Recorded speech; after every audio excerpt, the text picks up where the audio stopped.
ମରଣଯନ୍ତା ପାଲଟିଛି ଜୟପାଟନାରୁ जो भवानीपाटना सदर महकुमा को संजोग करुवा मुख्य रास्ता आप देखिपे यही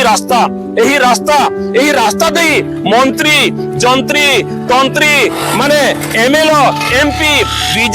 बीजेडी नेता माने एवं जो कांग्रेस नेता माने एवं बीजेपी रो जो शासन रे अछंती शासन गादी रे बसिछंती सेमान मध्य एही रास्ता दे जांच करछंती किंतु तांकर कर्णपात हेउ नै एटा होछि मरणजंता पलटि जाइछि एटा जदि जने प्रसव स्त्री को निया जाए ताहेले एही रास्ता रे माने प्रसव जे करि न जीवो या को एडा दे जो परिबा नाही हम गहन रे जने बाइक चालक अछंती सीधा सब तांको प्रतिज्ञा नबा से कोन कहउछंती रास्ता बाबद रे सर आपण ये आपन नाम सुहागर पटेल सर ये जेन रास्ता रे आसुचन ये रास्ता रे जेन एड बड़ माने खड़ा अछि ई बाबद रे काना कहले जाउछ देखो ना एटा जेन खाल नाल अछि इने यातायात कर बेसी असुविधा होछि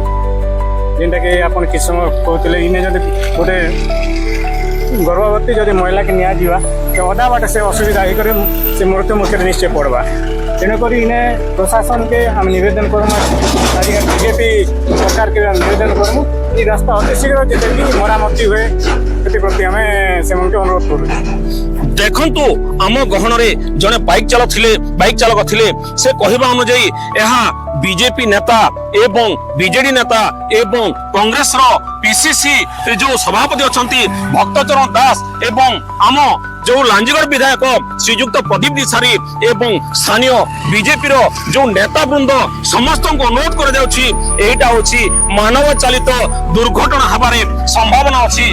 एटा गोटे एमिति दुर्दशा अछि जोटा ई गाड़ी जदि रात्रि रे जने बाइक चालक एठी आसंती ताहे निहात भाबरे आकस्मिक दुर्घटना हे पारे सेति पई आमे निवेदन करछु ए अंचल रो लोक माने समस्त निवेदन करूछंती ए पीडब्ल्यू डिपार्टमेंट को आमे आउथरे कहछु जेमिति हेले या को रिपेयरिंग करो एही जो खाड़ा गुड़ अछि या को भरपूर करो जहा फल रे कि एही अंचल लोके आराम रे यातायात करि परिबे एवं गमनागमन करि परिबे जदि एही रास्ता जदि मनोजांत पालिटिछि माने मुख्य रास्ता ताहेले गाँ गली रास्ता केमिति नथिबो आपण माने निजे बुझंतु यथा शीघ्र एही अंचल लोक माने दाबी करूछंती जे एही रास्ता को यथा शीघ्र मरामती करंतु जहा फल रे कि एही मुख्य रास्ता दे जो हजार यात्रा यात्री करूछंती लोक जांच करूछंती से माने बिना माने सुख समुद्री जेमिति गमन करबे ता प्रति एही सरकार समस्त ध्यान दियंतु कलाहांडी जिला जयपाटना ब्लॉक रो रुद्र प्रसाद मुनक सहित